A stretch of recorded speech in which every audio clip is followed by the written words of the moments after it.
A última aula de arte no Brasil, vocês lembram qual que foi? Eu acho que foi modernismo, não foi? A gente tinha visto que tinha acontecido o modernismo tardio e que o Brasil tinha essa vontade de se modernizar, a semana de 22. Então vamos relembrar onde a gente estava. Essa vontade de modernizar, de ir para frente, né, entre aspas, que é uma vontade super progressista e positivista, a palavra positivista no sentido de pensar no futuro cientificamente, achando que vai existir um grande progresso, que a gente vai ser civilizado, e o civilizado é no sentido de civilização contra a barbárie mesmo. E nesse momento, depois da semana de 22, a gente tem até os anos 30, 40 e até 50 mesmo, uma certa estabilização do modernismo no Brasil. Tanto que em algum momento já chega a ser algo meio padrão, sabe? Já fica mais tranquilo de se conceber como uma arte brasileira. Diferente de como era no começo, que precisava ainda ter aquele embate com a academia. Aí, nesse contexto histórico, também, o que acontece nesses anos? A gente viu, quando estávamos vendo as vanguardas europeias, aquelas vanguardas lá, os ismos, lembra? Que aconteceram duas guerras, a Primeira e a Segunda Guerra Mundial.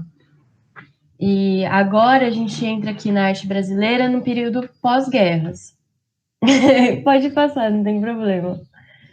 Num período pós-guerra. Aqui eu trouxe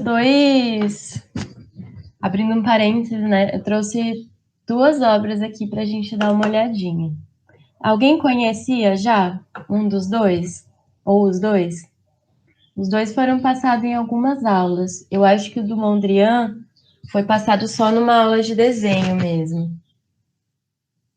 Mas o contexto dele é muito parecido do contexto do Malevich, no sentido da pesquisa geométrica e tudo mais. O Mondrian, naquela época, ele estava buscando um sentido também, se a gente for lembrar aqui. Alguém consegue lembrar por que é esse nome do quadro? Ou o que ele estava querendo representar? Não precisa saber o porquê específico, você pode tirar da cabeça também. Por exemplo, lembrando dos aspectos da linguagem visual que a gente viu nas aulas, a gente viu as questões da superfície, a gente viu as questões do ritmo, a gente viu questões dos contornos da linha, das cores também. Bom, o Mondrian, ele tinha... Desculpa avançar, gente, mas é porque hoje a aula está um pouco extensa e não tem problema vocês não conseguirem responder. Eu estou só indagando, às vezes vocês conseguem responder no final da aula na própria cabeça e tá tudo bem, sabe? Tá maravilhoso. E pode me interromper, por favor, se vocês quiserem falar alguma coisa, principalmente no microfone. Então, Mondrian, ele era europeu, foi para os Estados Unidos por causa da guerra, e ele se apaixonou pelo boogie-woogie, um tipo de música que estava acontecendo lá em Nova York. E aí ele tentava representar a cidade através dessa estética. E aí a gente consegue ver os ritmos e tudo mais acontecendo nesse quadro à esquerda. À direita, a gente já tem um quadro do Malevich, que aí é uma pesquisa puramente geométrica e naquele contexto, vamos lembrar das vanguardas russas, naquele contexto, a pesquisa em artes tinha a ver com a ciência também, só que era uma ciência para prestar para a sociedade. E no caso do Mondrian, era uma ciência também no sentido de construção de alguma coisa para a sociedade ou sobre a sociedade. É outra forma de expressão também. Então, voltando aqui para a contextualização, o que a gente tem? Em 1922, os construtivistas foram expulsos da Rússia. Por quê? O que acontece? Com o tempo, o regime começou a apertar. E as pessoas que não tinham uma pesquisa que realmente buscavam bem-estar social e coisas muito específicas começaram a ser exiladas, mandadas para fora. Já no construtivismo, a gente já tem pessoas que estão mais preocupadas com a pura pesquisa estética. E como isso não tem uma prestação social e tal, é uma coisa mais experimental, aconteceu esse rolê aí. A gente tem em 1933 o fechamento da Bauhaus também, porque por questões ideológicas também, de olhar as pessoas e falarem, vocês estão fazendo coisas sociais, vocês estão... Enfim, a gente tava rolando um movimento pesado aí, já do nazismo, começando. E em 1947 também começa a Guerra Fria, que polariza o mundo entre isso que a gente tem hoje de esquerda, direita, comunismo, capitalismo e tudo mais. Aí eu botei uma foto da Laika porque ela é linda. Vocês conseguem lembrar mais ou menos do que significava Bauhaus, o que significava o suprematismo russo, que está naquela aula das vanguardas russas? Vocês conseguem lembrar alguns aspectos principais desses movimentos? Podem ser palavras-chave também, podem ser cores que vocês lembram, qualquer coisa. Isso, usava materiais industriais. E aquele pessoal estava fazendo só pintura? O que mais que eles estavam fazendo? Ideia de progresso e construção. Construção da sociedade. Tinha isso, né, também. Não era só a construção arquitetônica, a construção de objetos do design mesmo, de fazer cadeira, enfim, várias outras coisas que a Bauhaus estava fazendo também, né? O nome da Bauhaus é Casa de Construção. Então, a gente tem esses postulados que é uma arte como uma prática racional e positivista, no sentido da tecnologia científica mesmo. E, nesse caso, as pessoas estavam, os artistas não queriam se conectar com todas aquelas questões mais metafísicas ou subjetivas que outros movimentos estavam fazendo, como o surrealismo. Eles eram contra a irracionalidade. A arte, então, se colocava como uma diretriz teórica mesmo, para criar um modelo de sociedade, de efetivar essa participação do artista como cientista na construção de uma nova sociedade. E aí, por aí, rola esse movimento da abstração formal, arte abstrata geométrica, que aí a gente está pensando nas formas, e inaugura essa questão toda da arte abstrata também, isso é importante. Só que aí a gente estava pensando no sentido da produção mesmo, não era de pesquisar esteticamente, de brisar, sabe? Era como um método científico mesmo. Isso no exterior que a gente estava vendo. Agora vamos ver no Brasil. Na década de 50, acontece, por causa das guerras, começa a rolar muito dinheiro aí, né? Com o final das guerras. E no Brasil a gente tem um surto de industrialização.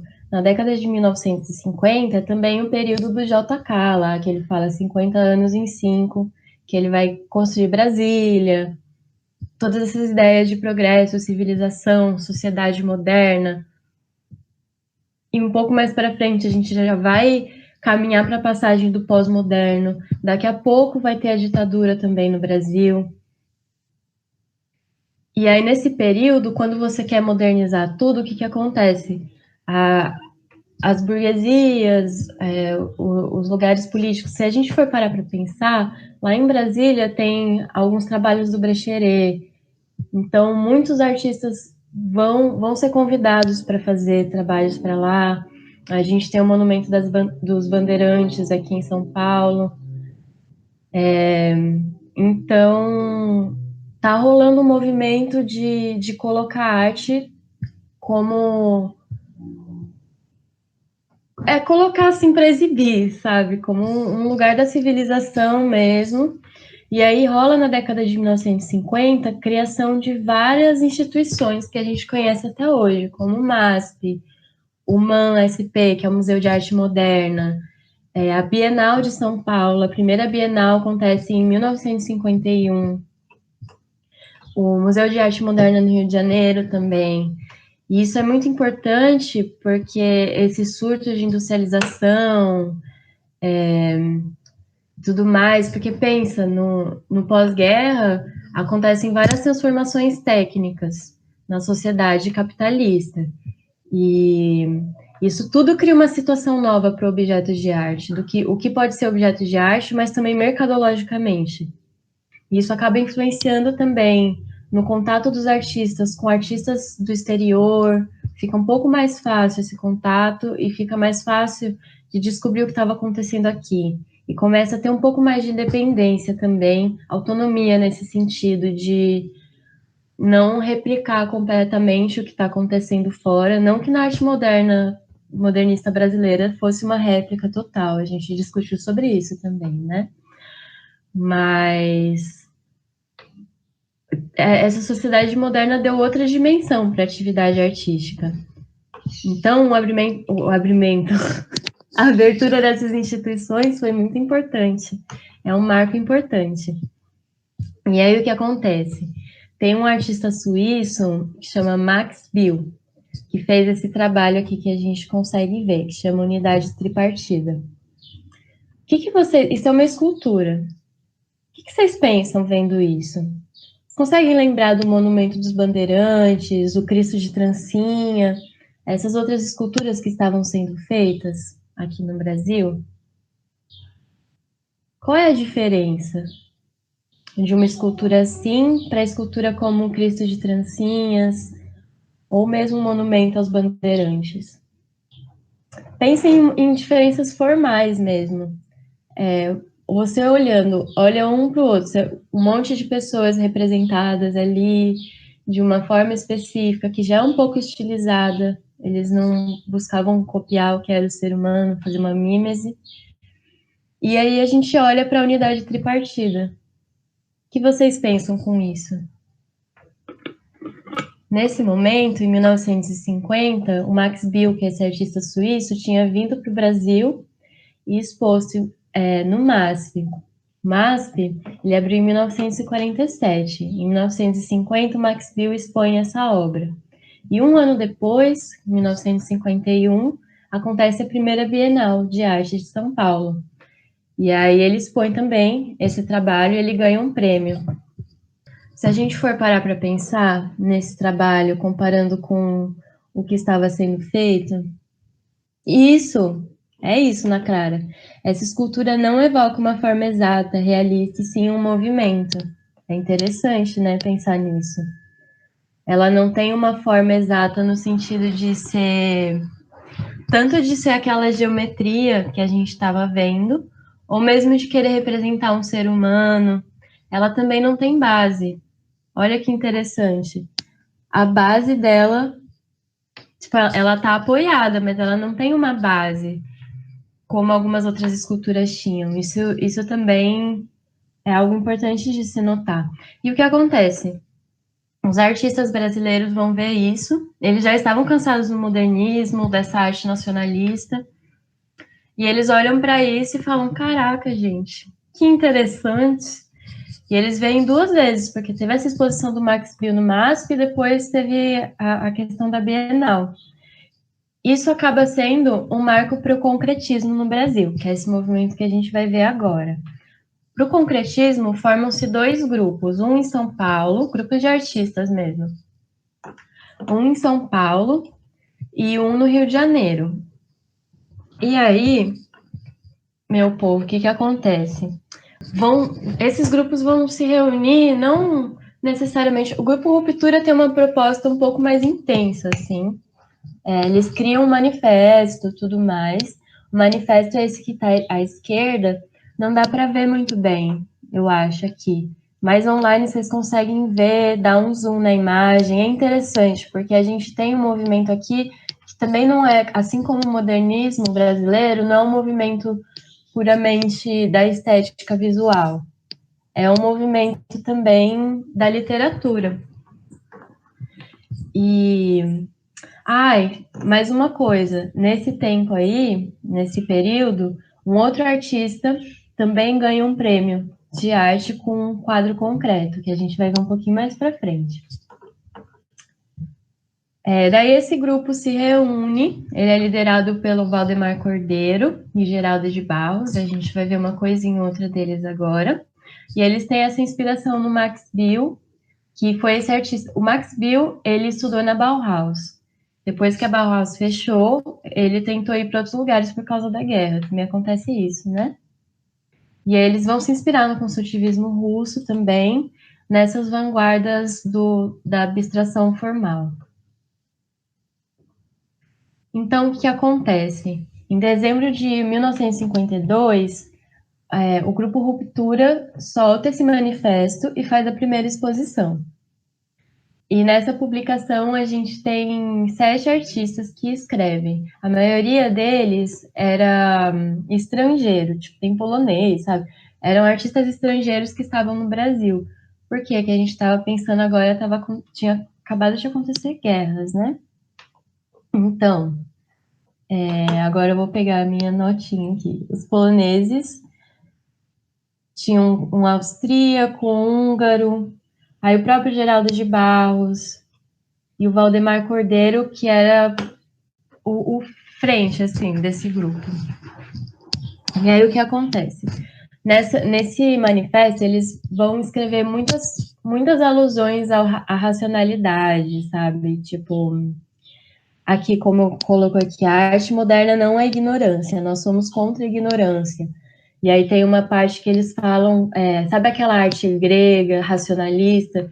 Eles falam que essa arte foi uma arte que acertou em muitas coisas, então eles estão pegando para eles todos aqueles aspectos que a gente conversou no começo da aula, do cientificismo, do positivismo, desse pensamento completamente racional. Então, é uma teoria que vai fazer com que você consiga produzir alguma coisa de arte.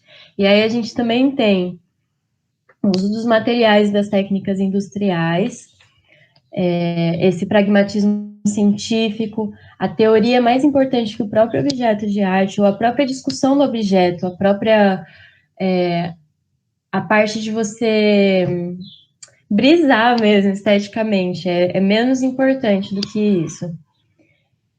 E o foco também é na experiência perceptiva ótica. Isso tem a ver com aquelas teorias da Gestalt que a gente tinha conversado no modernismo, mas vocês não precisam decorar esse tipo de coisa. O que a gente precisa entender é que o foco está mais no olhar, então tem muitos trabalhos que são de ilusão de ótica, sabe?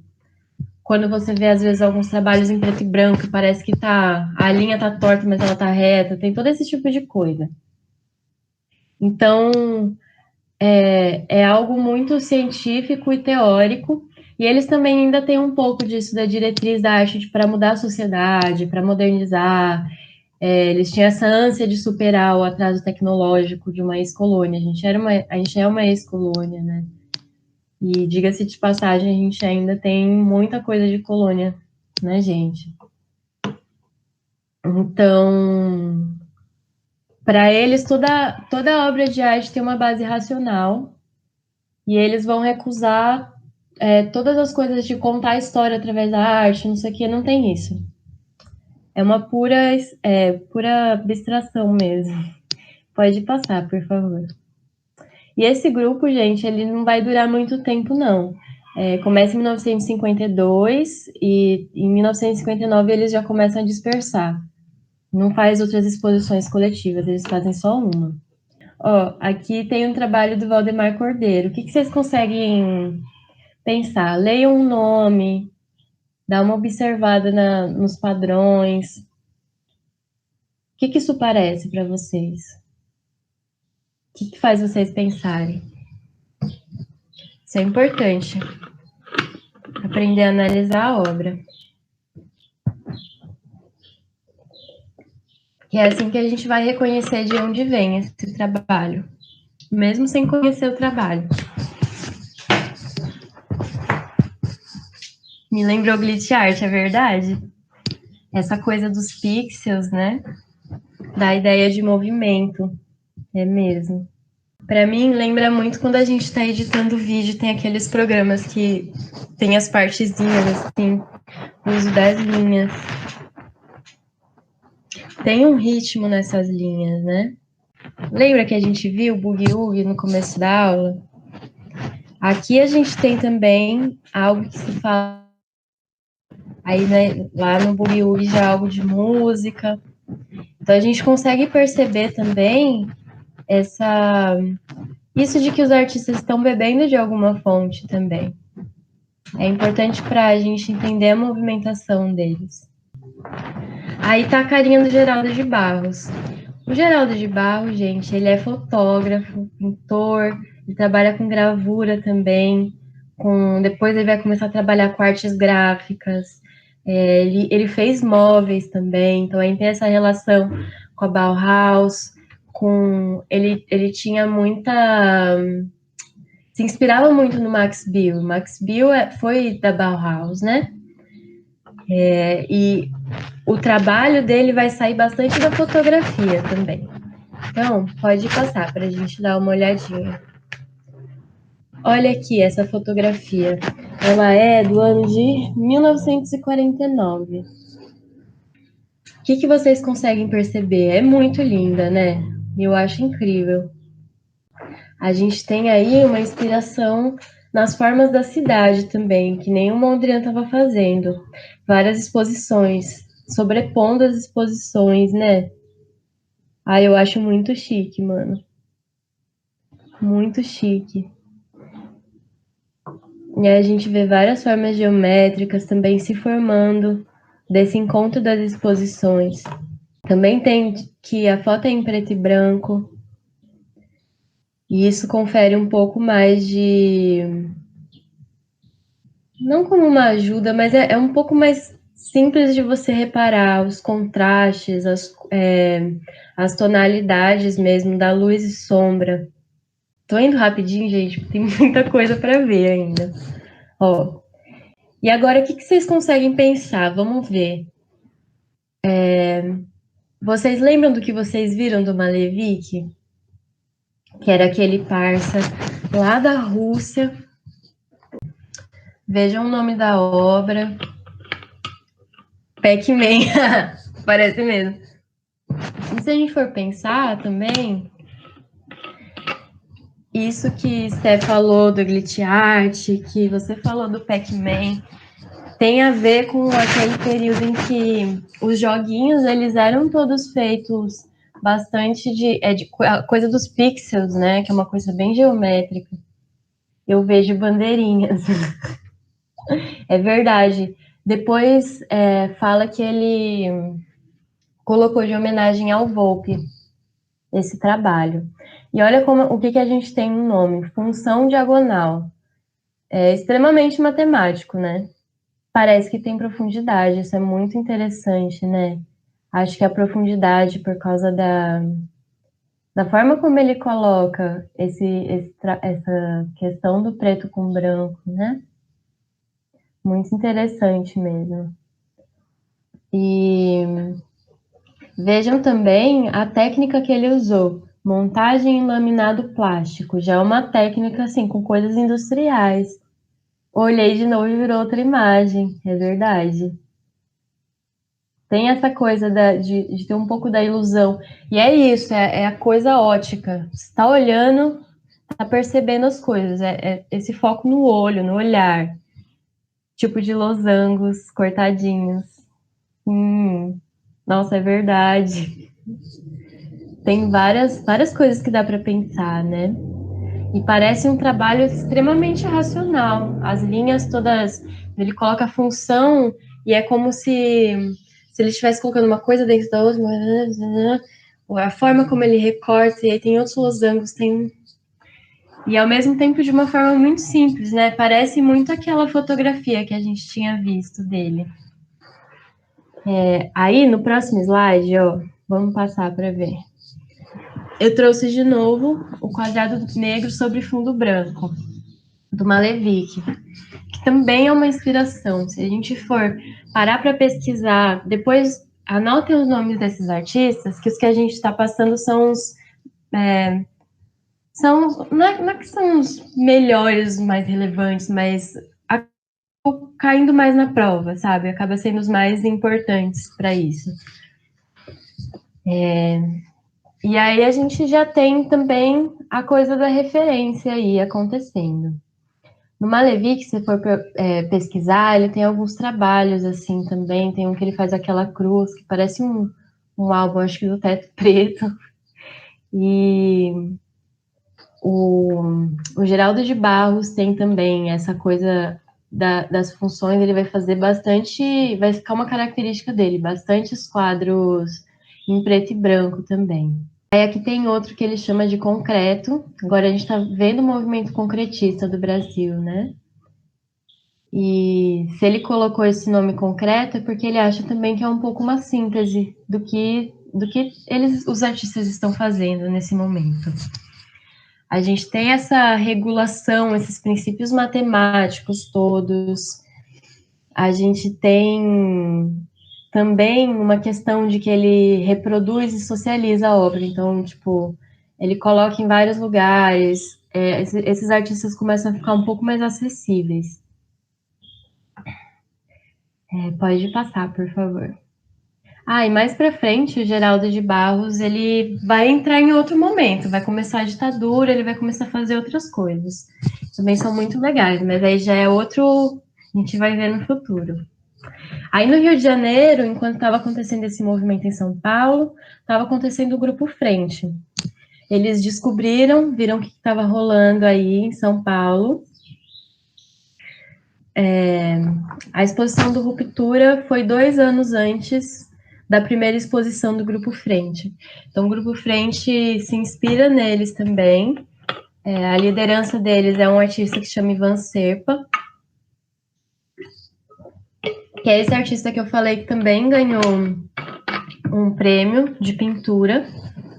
A gente vai ver depois o trabalho dele. Aqui à esquerda a gente tem um trabalho, um quadro aí que chama Grupo Frente 23, do Hélio Oiticica. Vai ser aluno do Ivan Serpa também. E o Ivan Serpa vai liderar esse movimento, ele era professor também, então muitas pessoas que entraram nesse movimento eram alunos dele. E também a gente tem um nome muito importante para não esquecer, que é o Ferreira Goulart. O Ferreira Goulart, ele é um cara que vai trabalhar com poesia, com escrever bastante coisas de crítica de arte, estética. Esse nome é familiar. Qual o nome? Do Ivan Serpa? Não sei nem como fala o nome dele, gente. Kaká.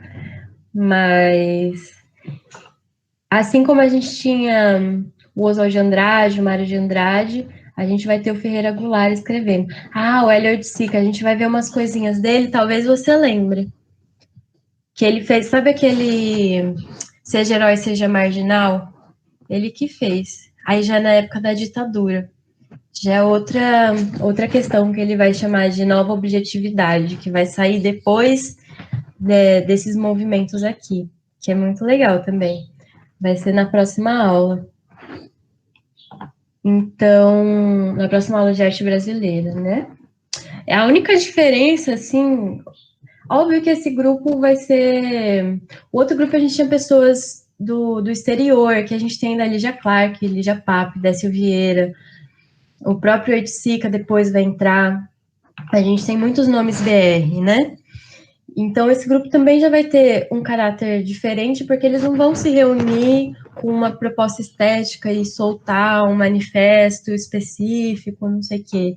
Eles não têm uma posição estilística única, não tem um estilo único.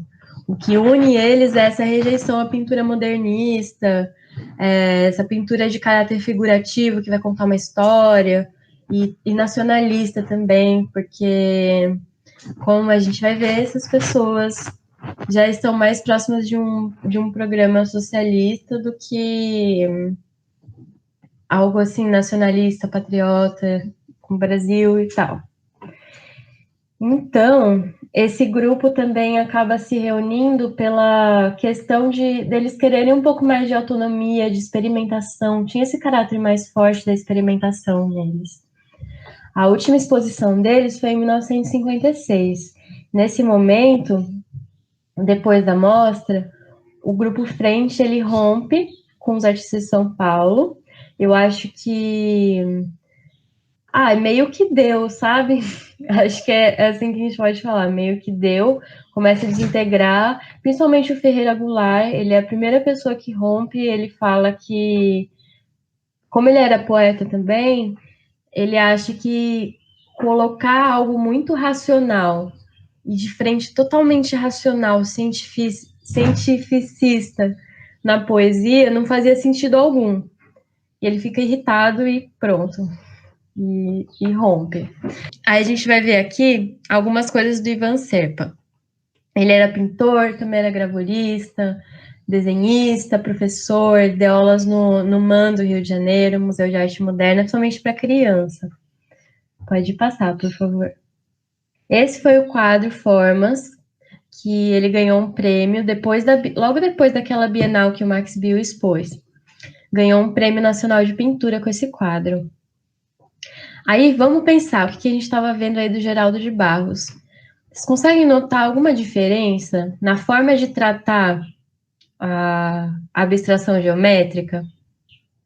Vamos pensar em que grupo que ele estava. Ele estava no grupo Frente. O grupo Ruptura era um grupo um pouco mais racional, mais teórico. E o grupo Frente, um grupo que já tinha um caráter um pouco mais experimental. Nessa pintura, é menos contrastante, é verdade. Tem um pouco mais de cor, né? E ainda assim ele trabalha. As formas são menos ásperas e pontudas, é verdade. Tem razão. Ainda assim, aqui ele também trabalha o negativo e o positivo, só que eu acho que a abordagem é diferente, vocês conseguem entender? É tipo isso de que foi dito, de que é menos contrastante, que as formas são menos ásperas e pontudas. E aí isso ganha um prêmio. Então, e tem uma notoriedade, né? Depois que ganha um prêmio. Pode passar, por favor. E essa aqui? A gente estava pensando numa galera que estava sendo muito certinha e retinha. E aqui a gente já tem um negócio meio... muito linda, né? Também acho muito bonita. Presta atenção nesse trabalho. Mais para frente, a gente vai ver um dos alunos do Ivan Serpa, que é o Oiticica. Ele vai se inspirar bastante para fazer os meta-esquemas dele. E aqui o que a gente vê? Vocês conseguem perceber com essas formas? O que elas te fazem pensar? A gente pode analisar o trabalho pelo processo de pensar se está sendo muito racional, se está sendo mais figurativo. Figurativo é quando está contando uma história, quando tem uma figura mesmo, assim, de um ser humano, de um cachorrinho. Nos aspectos também da linguagem visual que a gente estava vendo nas aulas, as aulas de desenho, a gente pode trazer para cá também, para analisar as pinturas. Então, a gente tem bastante esse movimento dos ritmos também, de novo, eu consigo ver bastante isso. E aí são os ritmos provocados tanto pelos tamanhos diferentes, os quadradinhos. Às vezes parece que eles estão tortos, mas eu acho que talvez eles não estejam. Tem uma ideia de perspectiva, é verdade. Tem uma ideia de perspectiva. Muito louco, né? Porque é só pelo jeitinho que eles estão. Se a gente coloca a mão aqui em cima, cobre metade do quadro, já ficou outra coisa. Nossa, eles vão ficando mais juntinhos, mais separados, é verdade. Tem isso também. É interessante. E aí a gente já está tendo outras sensações quando a gente está vendo, né? Ainda é uma coisa bem ótica, mas parece que ela causa outras sensações no corpo, tipo uma escadaria, é verdade. Muito brisa. Eu gosto muito de brisar em quadro. E eu acho legal. Então, lembra que eu falei que o Ferreira Goulart fica pé da vida, fica incomodado com os poetas concretos da exposição concreta de São Paulo. Aí já não é a exposição que se chama Grupo Ruptura, é a exposição concreta. Aí já tem outras pessoas também. Mas acontece em 1956 e aí ele rompe com toda essa estética concretista e ele escreve o que ele vai chamar de Manifesto Neoconcreto. E alguns artistas vão junto com ele e assinam. Principalmente esses artistas que estavam já no Rio de Janeiro. A gente está falando de um cara que estava no Rio.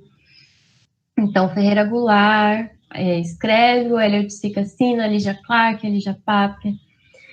E a primeira exposição neoconcreta acontece em 1959, no mesmo momento que se solta o manifesto.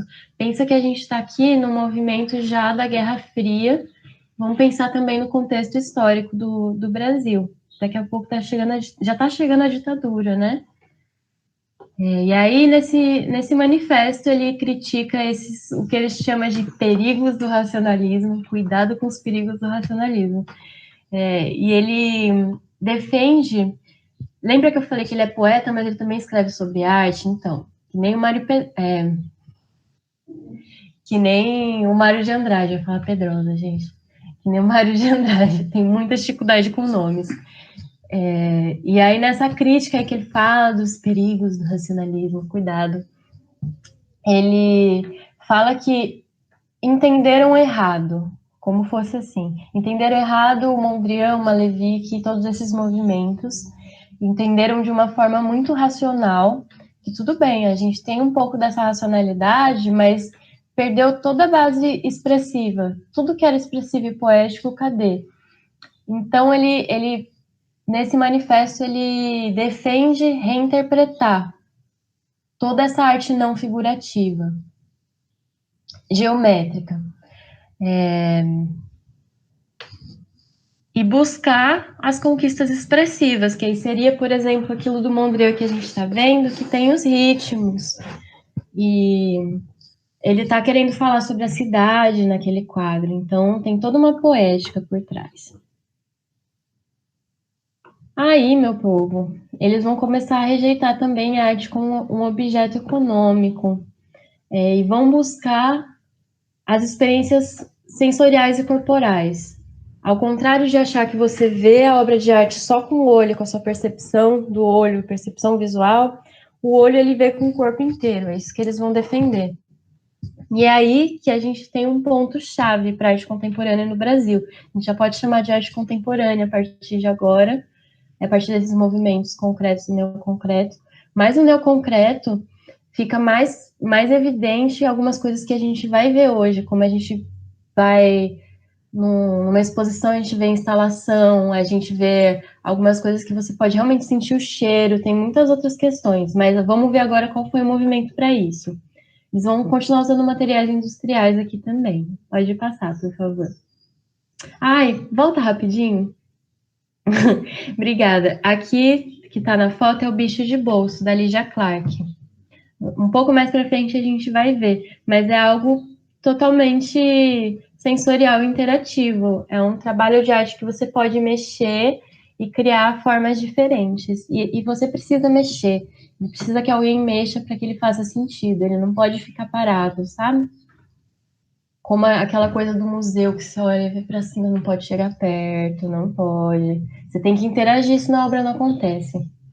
E aí, nesse movimentação toda, já no ano seguinte, o Ferreira Goulart vai soltar essa teoria que ele vai chamar de teoria do não objeto. E vai ter algumas inspirações aí no que o Duchamp já estava fazendo, que é de você pensar num anti-objeto, no anti-objeto não, uma ideia diferente de tratar o objeto de arte. E aí, nessa teoria do não objeto, ele começa a abrir diálogo já com uma questão da arte política, que é muito interessante, porque a gente já está se aproximando de um momento muito tenso, historicamente, socialmente, no Brasil, e a arte visual vai só se aprofundar nessa questão da arte política a partir de agora.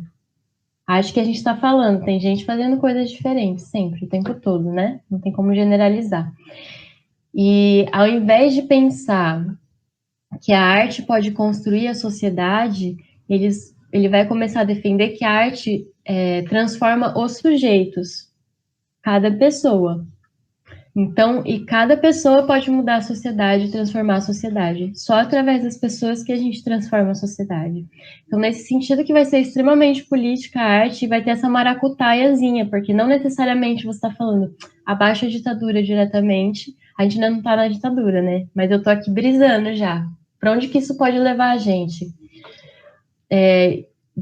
Isso já vai, então, aparecer na parte do sensorial. Quando a pessoa pode mexer na arte, ela já cria outra relação com algo que é um objeto que tem um invólucro que você não pode tocar, e aí você começa a sentir coisas, enfim, já tem outro lugar. E essa ideia de sentir com o corpo inteiro vai ser muito aprofundada pelo Elliot Sica também. Então, a gente tem as influências do Mondrian, do Malevich, diz que os concretos não entenderam a experiência de estar no mundo. Uma palavra-chave para o neoconcretismo é experiência. E aí, nesse sentido, então, a gente para começa a ver que a pintura que está lá na parede, mesmo que ela tenha essa coisa de querer sair, que nem foi dito aqui, que parece que tem uma escadaria, mas ainda no 2D, a pessoa ainda não pode tocar. Pode tocar a pessoa, mas ela não pode interagir de uma forma tão intensa. Então a arte começa a sair. E a escultura também perde o sentido do pedestal, sabe? É algo que você precisa interagir. A arte só faz sentido se você estiver lá. Ela só faz sentido se o sujeito colocar sentido. E o sujeito não é só o artista, são as pessoas que vão ver a arte. Aí ele escreve assim: o não objeto não é um anti-objeto, mas um objeto especial, que se pretende realizar da síntese de experiências sensoriais e mentais. Nossa, gente, eu li muito mal, né? Mas a questão de não ser um anti-objeto é que não é exatamente, por exemplo, o que o Duchamp estava propondo. É um objeto que não se encaixa nessa coisa, mesmo mercadológica da arte naquele período, já era outro momento, outro movimento. E as experiências completam o objeto. Então, ele não é algo dado já, sabe? Vocês têm alguma dúvida do que foi dito até agora? Não precisa ser só dúvida, não. Pode falar coisinhas também. Coisas que vocês pensaram. Mano, esse cabelinho, né? Eu acho legal botar a foto das artistas, porque aí a gente consegue entender também qual que era o rolê estético, porque a gente acaba botando no nosso corpo também, não tem jeito. A forma como a gente se apresenta também é estética, artística, né? É muito legal. Queria ser assim, esse cabelo é muito chique, mano. Bom, se o povo ainda vocês não têm coisa para falar, mas se lembrar de alguma coisa do nada, eu sou uma pessoa que começa a assistir a aula e o professor pergunta: vocês têm dúvida? Eu fico, não sei, ainda estou entendendo o que está acontecendo, sabe? E aí eu tenho a dúvida só amanhã no final da aula. Aí não tem problema também, a gente vai conversando. Então, gente, a Lígia Pape é uma artista do Rio de Janeiro. Ela também faz gravura, escultura, depois ela vai ser até diretora de cinema, vai dirigir algumas peças de teatro, vai dar aula também como docente de universidade. Ela fez parte do Grupo Frente, aquele grupo concreto do Rio de Janeiro, junto com o Ivan Serpa. E quando o Ferreira Goulart soltou o Manifesto Neoconcreto, ela assinou esse manifesto também. Toda essa obra dela tem muita força na liberdade de experimentação, sabe? De pegar linguagens e formatos. Então, linguagem, por exemplo, as linguagens da arte é desenho, pintura, escultura, e ainda tem dentro das linguagens do desenho, ainda tem a superfície, tem todas essas coisas. Então, ela está tratando desses aspectos formais, por assim dizer. E coloca também o espectador como agente. Que nem a gente já estava falando agora, que vai ser importante. Muito louco. Então, gente, esse livro de criação, eu acho que tem lá no Miotinho. Ela faz com papel cartão, com guache, têmpera, algumas coisas, e ela cria toda uma história, assim. E tem vários objetos desses. Esse, por exemplo, o nome é O Homem Descobriu o Fogo. Mas mais para frente a gente vai ver, vou mostrar depois todos eles, que é muita coisa, eu fico meio assim. Mas o que vocês conseguem perceber? Lembrando daqueles quadros, aquelas pinturas e olhando para esse objeto agora. Tem também a questão de que é uma fotografia, né? Como é um objeto, é muito diferente a gente ver, tipo, uma caneca, porque eu posso mostrar a caneca do lado que eu quiser. Mas aí, na hora que a gente tá vendo o objeto, a gente pode, tipo, quando eu vou no museu, eu fico assim, ó. Eu vejo em todos os lados os negócios.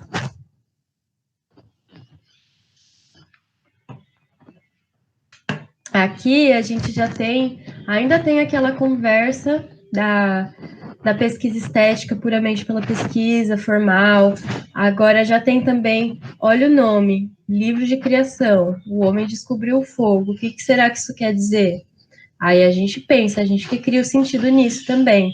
Não é muito também sobre saber o que ela quis dizer com isso, mas o que a gente pensa no nosso contexto. Gostei das sombras, é muito legal, né? Elas compõem a obra também. A obra de arte aí, então, não é mais só... Ela extrapolou o quadro. Então, ela coloca outros sentidos que a gente... Cada um vai entender de um jeito, assim como no quadro, mas aqui já tem outro lugar. Dá vontade de pegar, né? Esse tipo de coisa. Já é outro tipo de experiência. Aí, pode passar. Vamos ver agora. Ó, aqui tá todos os outros objetos do livro de criação. São 16, se eu não me engano. E cada um é uma história. Então, vamos pensar. Aquele pessoal lá do concretismo, os dois grupos que a gente estava vendo, eles não tinham muito nome. Era movimento, função geométrica. Os nomes eram meio assim, eles não estavam se propondo a contar uma história, ter alguma narrativa. Aqui a gente já tem uma narrativa. E uma narrativa também que se conclui com o que a gente pensa sobre isso. Queria ver ao vivo. É bem isso, gente. É bem isso, porque é outra coisa, dá vontade de tocar, né? Porque, ó, olha essas coisas. E aqui a gente consegue ver também todo esse caminho que ela fez nos outros lugares também, do Grupo Frente, por exemplo. Aqui a gente tem outro trabalho dela, que se chama Livro do Tempo. Aí já é um trabalho de uns anos mais para frente, um ou dois, assim. Aqui já tinha saído o manifesto, né, o concreto. E ela faz essas pequenas figuras como se ela estivesse também... Será que ela tá querendo contar alguma história? Porque olha o nome, o símbolo do Marlboro, mano, assim... Certinho, né? É muito interessante também. E esses objetos têm 16 por 16 centímetros e 3,2 de coisa. Então, eles também são um pouco saltados, assim, e eles são um pouco grandes, né? Parece que eles são pequitinhos, mas não é tanto assim. E aí é isso. A gente que bota o nosso próprio sentido. A gente tem que ir para lá, olhar os objetinhos, cada peça, dá vontade de tocar, dá muito, de ver, né? Tipo, qual... Pois é, gente. Pode passar, por favor. Vou passando meio rápido, porque a gente ainda tem mais coisa para ver. E agora isso aqui. Vou contar a história desse trabalho. Parece mesmo, né? Ícones de uma rotina muito brisa. É verdade. Tipo, ela contando a história através desses pequenos ícones. Muito massa. Já viu esse em algum lugar, então? Alguém sabe a história desse? Não. Esse trabalho de arte é de 1967, ó. Essas coisas a gente não precisa decorar, mas é legal dar uma olhadinha para pensar. Por exemplo, a ditadura 1964. Esse trabalho tem quase 65, 66, 67. 3 anos depois do começo da ditadura. Então, esse trabalho ela já fez, já tinha 3 anos da ditadura acontecido. E o que que tem? Esse trabalho chama Roda de Prazeres. E aí, esse trabalho que ela chama de Roda dos Prazeres, ela faz um vídeo também com esse trabalho, dá pra gente pesquisar e encontrar no Google. Eu não trouxe aqui porque achei que podia ficar muito tempo. Mas em cada cor ela coloca um sabor diferente. Então, vamos pensar, imagina, e são sabores que não tem muito a ver com a cor, sabe? Tipo, você pega um azulzão e aí você sente gosto de laranja. Tipo, eram umas coisas meio assim, sabe? E já é um trabalho, a gente consegue ver pela forma como ele está colocado, que ainda tem muito, muito sentido com o que ela já tinha pesquisado antes. Então, ele não surge do nada, né? Ele já tem muito essa coisa do neoconcretismo no sentido de ter essas formas e tudo mais. Ao mesmo tempo, já é um trabalho que está no ambiente, que está provocando outras coisas, então ele já fica num meio que não dá nem para a gente. Isso acontece com a arte pós-moderna, não dá nem para você ficar colocando muito nome, sabe? A gente tem algumas categorizações, mas às vezes elas se encontram e a gente pode colocar uma obra em duas diferentes.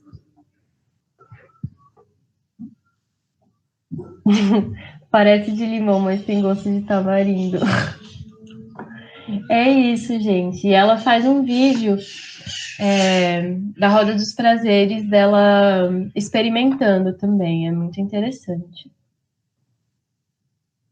Aí eu trouxe esse trabalho não para dizer que mais para frente ela ainda vai fazer umas outras coisas de performance, umas coisas intensas também. Mas aí são cenas para os próximos capítulos. E daí também começa a entrar a questão da arte na ditadura. E aí já são outras conversas que a gente tem que ter. Mas pode passar. Ai, deixa aí. As cores, essas coisas, vocês conseguem entender, perceber como tem a ver um pouco com os trabalhos dela? Ah, e tem uns conta-gotas também, do lado de todas esses potinhos. A pessoa vai colocando com conta-gotas na boca. Aí, gente, a gente tem também. Agora é isso, tem duas Lígia. Tem que dar um jeito aí para lembrar. Eu que tenho dificuldade com o nome, acho osso. Aí, minhas mães. Perfeitas, né? A Lígia Pape, essa que a gente acabou de ver. Agora a gente vai ver a Lígia Clark. Pape Clark. Esse trabalho aí que ela tá fazendo já é algo um pouco mais para frente da carreira dela, é de 1968. Aqui a gente estava conversando ainda do 1960, o que estava acontecendo lá. Ela se aprofunda bastante na questão sensorial e ela chega a fazer algumas coisas de terapia corporal também, que é muito interessante, com pessoas que estão com distúrbios psicológicos, estão com depressão, estão com ansiedade, que são borderline, que são bipolares. Ela começa a fazer como se fosse algumas sessões de terapia. Tem alguns trabalhos falando sobre isso também. E é muito legal mesmo. Então, esse corporal, vai ao extremo para o corporal. Então, com a Lígia Pape, a gente pode pensar bastante nessa questão estética da pesquisa formal e tudo mais. Mesmo quando ela passa para o sensorial, a gente tem aquelas tigelas colocadas direitinho, sabe? Aquelas cores. Aqui na Lígia Clark, a gente vai ter outra forma de dizer. É que nem quando você vê o desenho sei lá, você vê um desenho da sua coleguinha e você sabe que é dela, sabe? Que nem quando você vê a letra de mão, Para esses artistas tem isso também. Assim, é uma boa forma da gente descobrir, ou mesmo tentar descobrir de quem que é aquele quadro, que nem naquela questão da Unesp que vocês estavam falando, que tem uma dificuldade. Então, bora lá, bora ver os trabalhos dela. Aqui a gente tem um trabalho que ela fez enquanto ela estava ainda naquele movimento concreto. É meio que da transição, né? Do movimento concreto para o neoconcreto. Esse se chama planos de superfície modulada. Lembra, de novo, aqueles nomes muito teóricos, muito específicos, que nem função diagonal, planos de superfície modulada. E aqui, o que vocês conseguem perceber nas questões formais? Vamos lembrar, em questões formais, a gente pode analisar contrastes, a gente pode analisar linha, superfície, movimento, profundidade. Bom, aqui dá para a gente ver bastante legal como as cores dão a ideia que tem uma luz batendo, não é verdade? Aí, nesse caso, acaba sendo também essa questão de luz e sombra de novo. Aí a gente já chega de novo para a coisa da percepção ótica, é mais o olhinho, sabe? Pode dar uma sensação física na gente, dá mesmo, mas não é a proposta desse momento do concretismo. Agora, ó, vamos passar para o próximo, bora ver. E esse aqui, gente? Aqui a gente já tem uma coisa bem fácil, tipo, bem na cara da mudança de concretismo para neoconcretismo. Agora a gente tem coisas físicas. E vocês conhecem os bichos da Lygia Clark? É um trabalho mais conhecido dela. Ó, a Carol conhece. Tudo bem não conhecer, tá bom? Mas é porque eu gosto que vocês falam também. Os bichos, ela faz de vários jeitos. Ela pega, às vezes, papelão para cortar, para fazer. Aí a gente mostrou em uma aula. É isso aí, então. Ela trabalha bastante a questão das superfícies para fazer. Essa coisa da superfície modulada é como se ela passasse para os bichos. Então, dá até para você desenhar num papel e dobrando ele e fazendo os movimentos. E aí ela passa isso para o metal, coloca essas dobradiças. E o bicho só faz sentido se alguém mexe. Lembra da teoria do não objeto, do Ferreira Goulart? A teoria do não objeto é essa teoria do neoconcretismo. Nessa teoria, os objetos de arte não são objetos, eles não são objetos no sentido de que, tipo, não é tipo uma caneca, também não é uma escultura, também não é um anti-objeto, que é que nem o Duchamp fazia. No Duchamp, ele pegava uma caneca e falava: olha, esse é um anti-objeto, porque ninguém mais vai usar e eu vou botar de escultura. Tô simplificando, tá? Mas é tipo meio isso, gera um outro lugar. Aqui a gente está colocando um outro tipo de objeto, sabe? Lembra muito origami tangram, é verdade. Lembra muito. E é isso, as coisas não saem do nada, né? Provavelmente ela já tinha contato com isso. Vamos ver o próximo. Aqui, ó. Se a gente for pensar no origami do Tangram, ela já tinha essa busca, essa pesquisa estética nas formas geométricas. Então, alguém já ouviu falar da fita de Moebius? É como se você pegasse o papel e fosse cortando de um jeito tão específico que ele começa a virar uma fita que não tem começo nem fim, e ela começa a se enrolar. É tipo uma teoria da geometria que eu não sei nem me adentrar muito bem. Mas ela está fazendo isso com papel. E esse trabalho que ela chama de Caminhando é pesquisa Caminhando Lygia Clark, que dá para ver. Não tem vídeo. Tem vídeo de gente fazendo e mostrando como faz. Mas aqui, se eu não me engano, ela estava fazendo isso numa abertura de exposição, alguma coisa assim. Então já é um trabalho que eu não consegui nem categorizar. Eu fui pesquisar também para tentar categorizar, de colocar performance, alguma coisa assim, e as galerias não colocavam.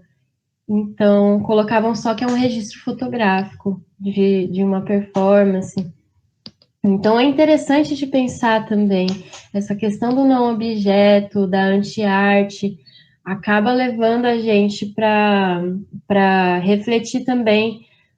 Lembra no começo da aula que eu falei que o objeto artístico muda por causa dessas mudanças técnicas e tudo mais do capitalismo? Ele se desloca. Então, aqui a gente, aos poucos, vamos percebendo que fica um pouco mais difícil até de categorizar, de falar, isso é uma performance, isso é uma fotografia. Nossa, e como que a gente guarda esse objeto de arte? Como que a gente vende, sabe? E é muito interessante que é difícil de se vender, de patentear algumas coisas. Hoje em dia já estão sendo criadas formas, né? Sempre criam formas de vender as coisas. Mas é muito interessante. E aí, isso nos leva ao próximo trabalho, que lembra um pouco essa questão da fita de Moebius. Pode passar o slide, por favor?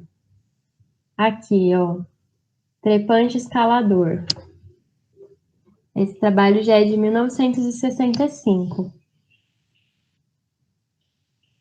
E aí, que chega na cabeça de vocês quando vocês olham para esse trabalho? Pode ser qualquer coisa. Preste atenção nos materiais que estão sendo usados, nas formas, em outras esculturas que vocês já viram, que lembram essa escultura. Um caracol, eu também penso num caracol. E também o nome trepante escalador, né? Às vezes parece que é o caracolzinho. O contraste entre o brilho do metal e a madeira áspera. Sim, isso que você está falando da madeira áspera, você não está nem tocando, né? A gente não está nem tocando na obra de arte, mas a gente consegue meio que sentir. E é muito interessante, porque mesmo não sendo essa obra de arte que a gente está lá tocando, a gente já tem experiências sensoriais de olhar para ela. Lembra uma concha, lembra mesmo. Parece mesmo. Tanto caracolzinho quanto aqueles bichinhos do mar, né, que fica naquela concha. E o que me lembra também é a unidade tripartida do Max Bill. Vocês lembram que a gente viu no começo da aula? Que era aquela estrutura toda que tinha só um pedacinho apoiando ela no chão e que chamou muita atenção dos artistas para começar o concretismo. Então a gente tem uma influência aqui também.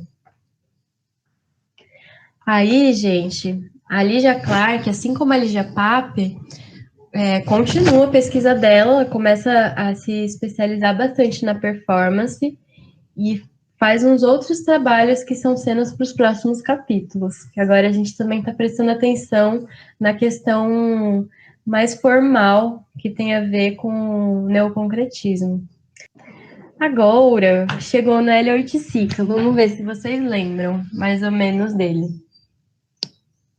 Eu peguei essa frase porque é uma frase que tanto ajuda a gente a entender o movimento neoconcreto, como os tipos de coisas que vai abrir caminhos, que esse movimento vai abrir caminhos para a arte brasileira, arte contemporânea. Só o experimental que me interessa, não me interessa nada que já tenha sido feito.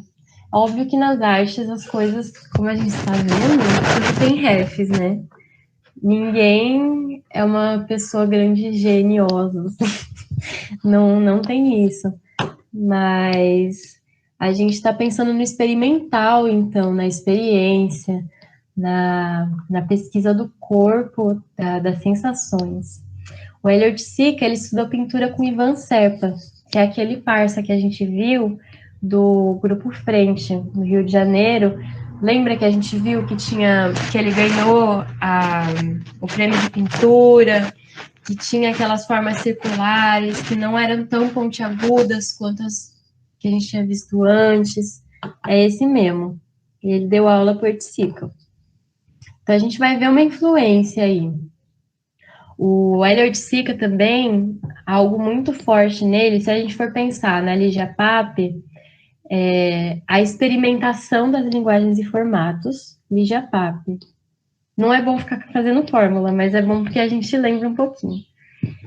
E a Lígia Clark, a experiência sensorial, os objetos sensoriais, o livro de artista sensorial que ela faz, é muito legal também, depois pesquisa.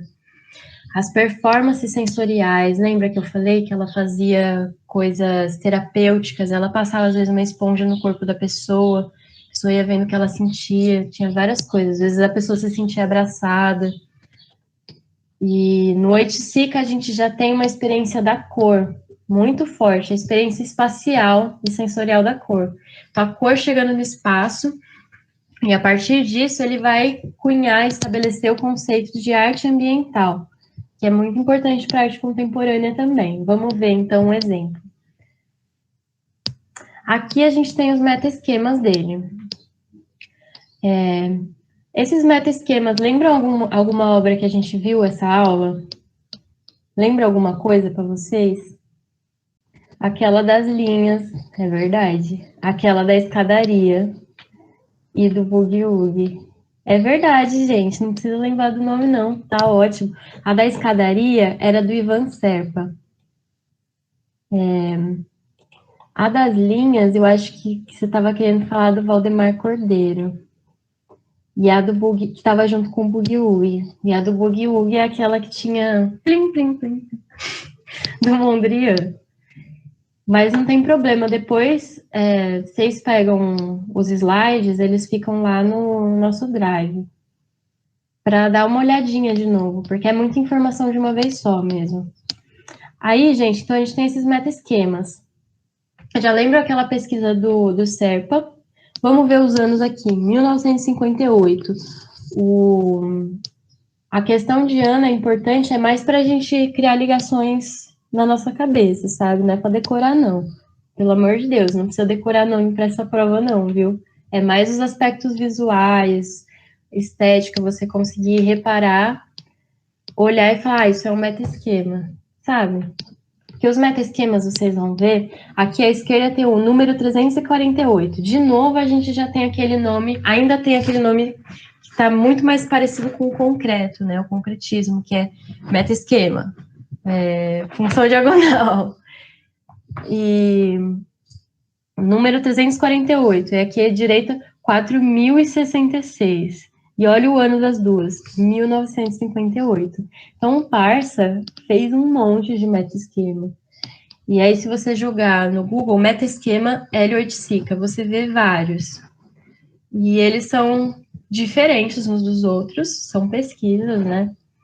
Mas você consegue perceber uma coisinha que diz, que nem a caligrafia da sua amiga, tipo, ai, foi a Gi que escreveu, sabe? Você olha e faz, isso aqui parece que foi o Oiticica mesmo.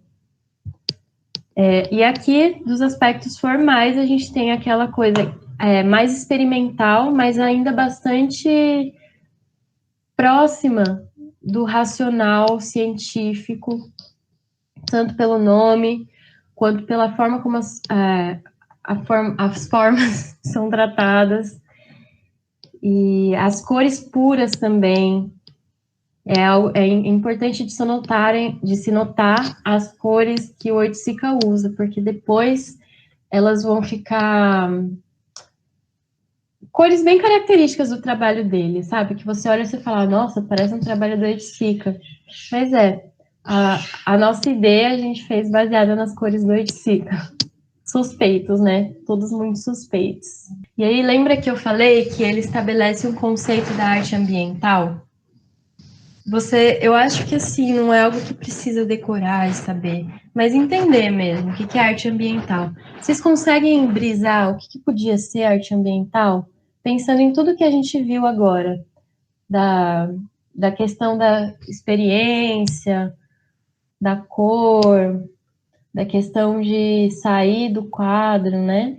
O que vocês conseguem brisar que pode ser arte ambiental? É bem parecido com criar um ambiente. E aí, criar um ambiente baseado no quê? Que estruturas formais a gente pode usar para criar esse ambiente? Vamos lembrar do que são as estruturas formais? Pensa nas nossas aulas de linguagem de desenho. A arte ambiental é algo que abre espaço para as instalações mesmo. Tem muito a ver, gente, com a questão das sensações que esse ambiente causa em você. A instalação,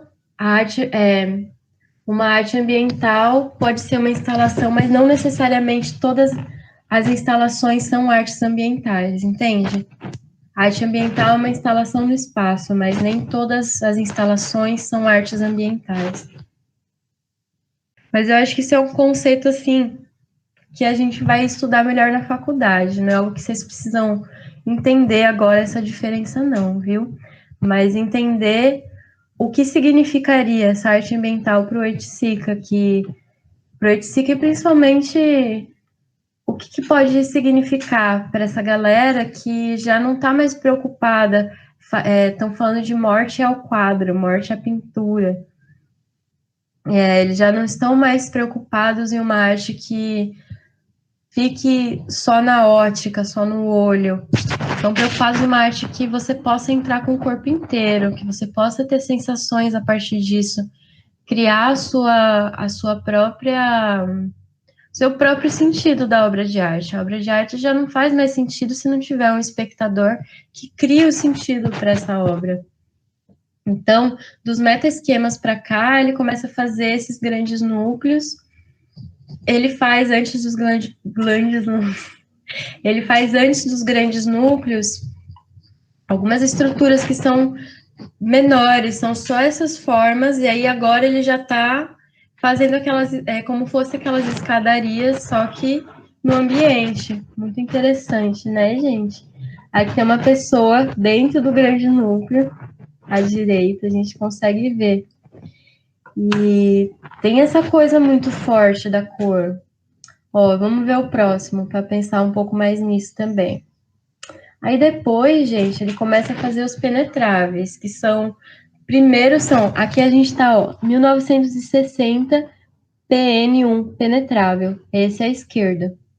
Tem uma ligação bem forte com a arquitetura.